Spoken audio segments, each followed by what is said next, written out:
Hoje o meu filho mais novo, o Matias, estávamos a ir para a escola, ia pô-los à escola, quando me diz que teve um pesadelo. Ele tem 5 anos e foi engraçado ouvi-lo dizer que teve um pesadelo. E eu perguntei-lhe que pesadelo foi e ele disse uma coisa um pouco assustadora. Disse, eu sonhei que os meus pais tinham sido presos. E eu olhei para ele com cara, o que é que tu sabes que eu não sei? Mas depois lembrei-me que ontem as grandes conversas, anteontem, as pessoas estão a ouvir isto na quinta-feira, esqueço-me sempre que estão a ouvir no dia a seguir à minha gravação, mas anteontem falou-se muito de adultos presos ou detidos e deve ter sido isso que lhe fez ali confusão.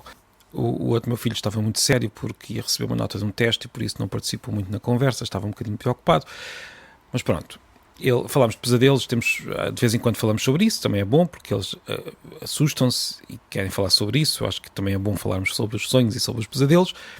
Eu hoje, que é dia 8, eu estou a gravar isto no dia 8, também me lembrei de um sonho que tinha muitas vezes e que na verdade se transformava num pesadelo, mas que não quero propriamente falar sobre isso, mas vou deixar uma ligação na descrição para um texto em que descrevo aquilo que aconteceu neste dia já há muitos anos. Mas pronto, não vou falar muito mais sobre isso hoje, não, até porque o episódio de ontem já foi um pouco, digamos, pesado, e por isso vamos avançar. Eu hoje queria falar sobre tradução de títulos e sobre um livro que me apareceu hoje em casa, porque eu encomendei-os há uns tempos e nunca mais me lembrei. Às vezes acontece, não muitas vezes. Não tinha encomendado assim tantos livros, porque tenho aqui tanta coisa para ler e tanta coisa para fazer, mas este encomendei há uns tempos e nunca mais me lembrei e de repente apareceu-me em casa. Foi o carteiro a trazer-me uma prenda que ofereci, que o meu passado de há umas semanas ofereceu a mim próprio. E a verdade é que fiquei muito contente. O livro é um livro para crianças, mas eu conheço os livros deste autor, ou seja, os livros para adultos deste autor. O autor é Tim Harford, e escreveu agora um livro para crianças, que é uma versão para crianças de um outro livro que ele escreveu sobre como interpretar os números, como interpretar os dados que nós temos à nossa volta. Isto parece um tema muito pouco infantil, mas neste caso ele criou um livro que me parece muito interessante, ainda não li, mas estou a se folhear, e tem muitas imagens, muitos gráficos, muita forma. É um livro que me parece muito interessante e chama-se The Truth Detective, que traduzido de forma literal será O Detetive da Verdade. Depois tem um subtítulo que é How to Make Sense of a World That Doesn't Add Up, como perceber um mundo que nem sempre, como é que eu posso aqui traduzir o add up, que nem sempre, olha, agora não me lembro, que nem sempre faz sentido matemático, que nem sempre faz, em que os números nem sempre dão resultados corretos. Uma boa pergunta, e é sobre isso, aliás, este episódio, porque eu queria falar um pouco sobre as dificuldades do tradutor, e não só, quando se vê perante os títulos. E para começar, os títulos dos livros, e acima de tudo dos filmes, não são responsabilidade dos tradutores. Ou melhor, às vezes são. Às vezes é o tradutor que dá uma proposta para o título. Mas quem escolhe o título é o editor. Isto nos filmes é ainda mais flagrante porque são as produtoras que escolhem os títulos e, por vezes, antes do tradutor começar a trabalhar. O tradutor não tem nada a ver com aquela escolha a maior parte das vezes. Mas pronto, alguém tem de traduzir os títulos. Seja o tradutor, seja o editor, seja o revisor, seja uma pessoa qualquer que está na editora. E não é fácil. Ainda há uns episódios, não sei, há umas semanas, falei daquele livro que tem como subtítulo História Familiar da Humanidade. Esta é a tradução mais direta, que agora saiu o livro de Montefiore, que se chama O Mundo, e tem de facto esse subtítulo, História da Humanidade em português, quando em inglês tinha História Familiar da Humanidade, História das Famílias da Humanidade, qualquer coisa assim, mas tinha ali o familiar. E este familiar é muito importante, é parte central do livro, da perspectiva do livro. Porquê é que não está na tradução portuguesa? Provavelmente alguém pensou que este familiar em português iria ser interpretado como familiar no sentido de comum, já batido, toda a gente conhece, e por isso podia ser mal interpretado, e por isso foi retirado simplesmente. O Mundo, História da Humanidade. Ou Uma História da Humanidade. Deixem-me cá ver como é que está. Uma História da Humanidade, exatamente. O Mundo, Uma História da Humanidade, de Simon Sebag Montefiore. É um excelente livro, independentemente do título, e esta alteração eu percebo porque foi feita. Não sei se não tentaria dar uma outra volta se estivesse nas minhas mãos, que não esteve. Ora, isto lembra-me de uma velha dicotomia dos estudos de tradução, de quem estuda a tradução, que é estuda a tradução como objeto de estudo, não necessariamente para ser tradutor. A tradução é estudada destas duas formas, muitas vezes pelas mesmas pessoas e nos mesmos sítios, mas podemos estudar a tradução enquanto prática e depois podemos estudar a tradução enquanto objeto de investigação, de estudo, que também é muito interessante. E há uma velha dicotomia que tem como base, acima de tudo, o trabalho de Lawrence Venuti, que é um dos grandes pensadores dos estudos de tradução, uma velha dicotomia entre a domesticação e a estrangeirização. Muitas traduções no Ocidente inclinam-se fortemente para aquilo que se chama a domesticação, ou seja, a criação de traduções que parecem originais criados na língua de chegada, com apagamento de muitos dos traços do original. Esta é, digamos, a forma como a maior parte das pessoas que não estudam tradução julga as traduções. As traduções são tão boas quanto mais pareçam um original, quanto mais naturais forem. Ora, há também uma outra perspectiva que diz que as traduções, e é o que Venuti apresenta, as traduções poderiam ser mais estrangeirizantes, ou seja, podiam trazer mais elementos da obra de partida, da obra que foi escrita originalmente, para a tradução, para também, digamos, apresentar as outras culturas de forma mais direta a quem está a ler. Atenção que Lawrence Venuti está a criticar, acima de tudo, as traduções para inglês, que têm ainda uma maior propensão para o apagamento de tudo o que seja estrangeiro, a negrito ou itálico, se quiserem. Mas isto é uma tendência geral, pelo menos na Europa também, naquilo que nós chamamos o Ocidente.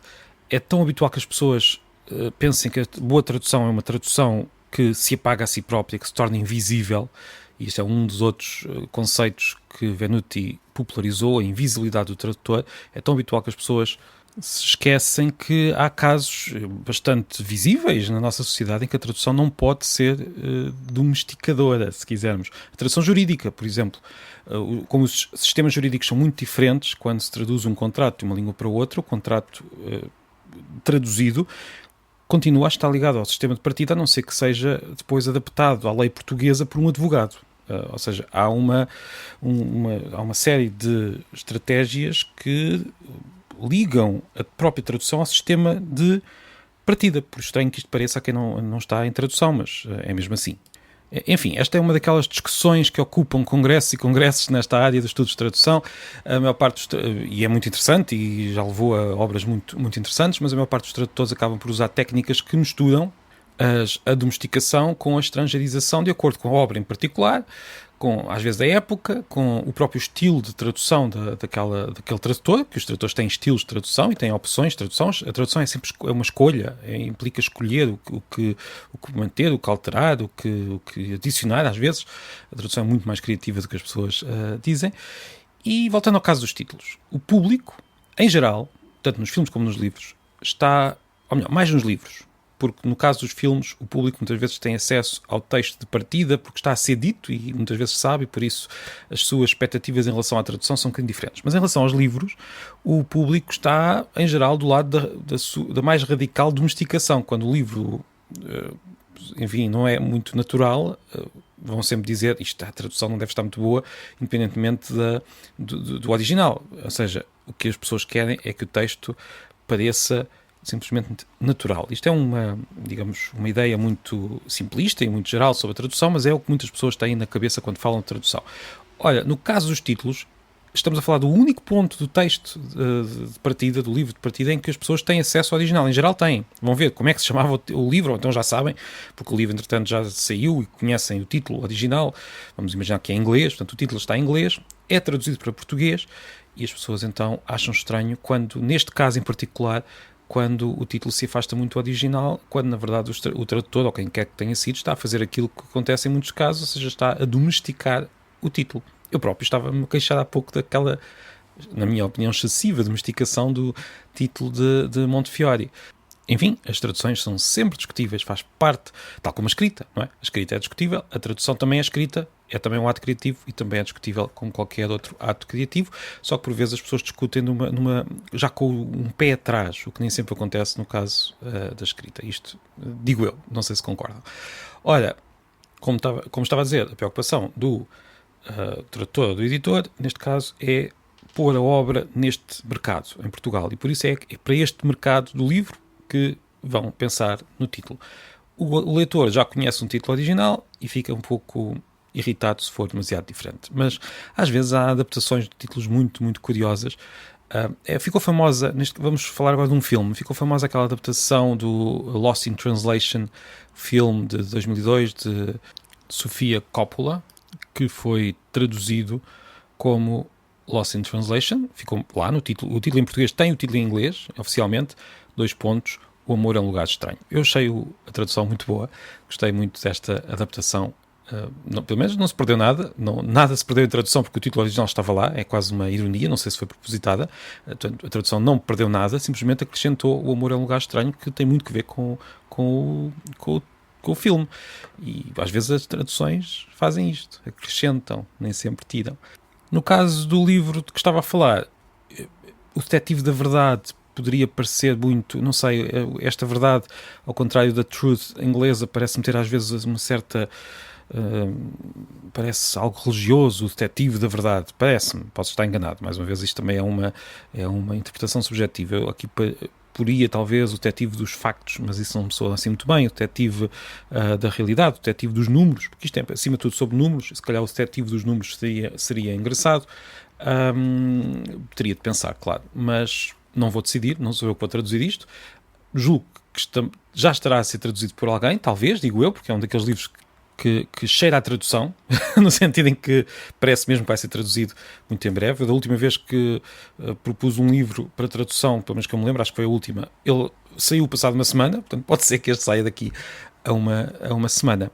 E antes de terminar, tenho um convite que é uma novidade, depois hei de falar disto mais vezes, mas o Atlas Histórico da Escrita, que eu escrevi, que saiu há uns meses, vai ter uma segunda edição, o que é muito bom, fico muito feliz, e essa segunda edição, ao contrário da primeira, que foi lançada apenas em Santiago de Compostela, não chegou a ser lançada cá em Lisboa por vários motivos da altura, era para ter sido lançada, mas depois por várias razões logísticas acabou por não acontecer, mas a segunda edição vai ser lançada oficialmente no dia 24 de novembro, na Bertrand de Picoas, às 18h30, salvo erro, ainda não tenho a confirmação se será às 18 ou às 18h30, depois eu informo, mas quem estiver interessado em ir lá ao lançamento, ficarei muito feliz se isso acontecer. Pode pôr já na agenda, dia 24 de novembro, ao final da tarde, e ficarei muito feliz. Muito obrigado e até amanhã.